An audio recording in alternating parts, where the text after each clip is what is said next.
the same, sorry. Well, I was asked in the interview, they gave me like a scenario with a difficult, situation, and they were like, how would you, go about dealing with it? How would you deal with this, yeah? Yeah, I mean, it was like, if your coworker doesn't want to do it that way, what do you do? Right, sure. And it's like, I guess I do it this way or whatever. Right, So, I mean, at the end of the day, if he completes the task, who cares? right.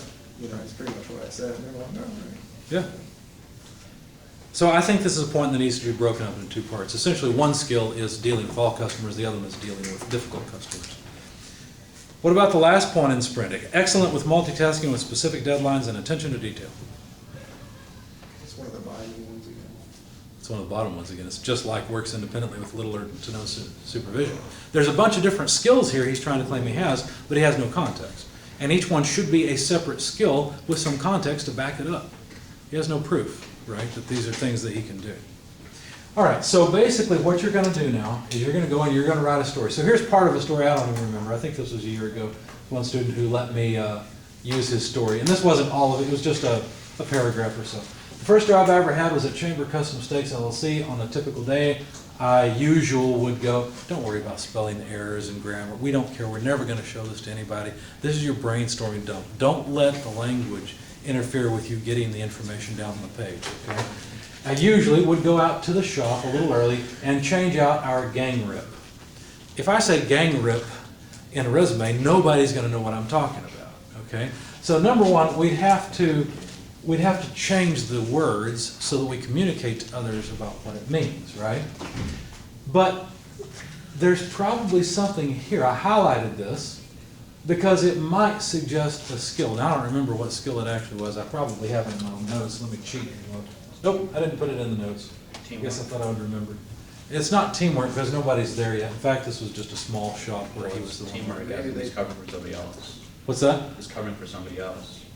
It could be. It could be. I don't think that was the case though. I think this was a family business and him and his dad was the only one. Responsibility thing. You had to show up early to do it before everything could get on. Maybe that's what it was. They trusted him to get it done without asking him to do it, probably. So you see how we're coming up with different skills that this might represent. Now, I can't tell you, just like I couldn't on this, kind of a happy coincidence here, I couldn't tell you what this represents. But if you were the person that wrote this and I said, does this represent trustworthiness, that you're trusted to do this, that you're responsible, that you think ahead? Does this represent that you're a team player? What does this represent? You'd be able to say because you're the one that has the experience. So as we go along and I try to extract skills from your context, make sure I'm not twisting it into something that it's not, right? Make sure that as I say things and I suggest things that you recognize what it really is, okay? And it'll feel right. You'll know. What about this one? I always make sure to put on hearing protection, safety glasses, along with gloves on these machines. This is an obvious one. What's the skill here? What's that? Complies with protocol. So complies with, in particular, safety protocol. He uses common sense that he should wear these to keep himself safe. So Right.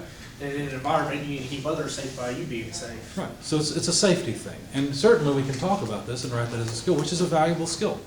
Right? Now there's other things. So he had multiple pages of what he had written.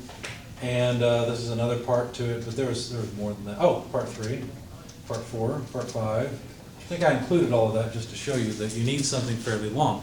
And this is what you're looking for. You're looking for paragraphs of text, not bullet points. Okay? Any questions or comments? Yeah. So whenever we're making a resume for the work experience, so you're basically trying to vary, like, okay, you're trying to show them that in context, this is my skill, or they can perceive it however they want to. Why not just go out and say, hey, or I guess, what's wrong with going out and saying, hey, this is what skill I, and then in the interview explain, this is why. Because they might not ask you in for the interview. One of the first things I said is that the purpose of a resume is to get an interview. Yeah. Okay, so that's why. Now, before you guys leave real quick, we're doing this again a week from now. If you really want to get the most out of this workshop, set aside about 4 to 8 hours between now and then, you choose when, and write your story, okay?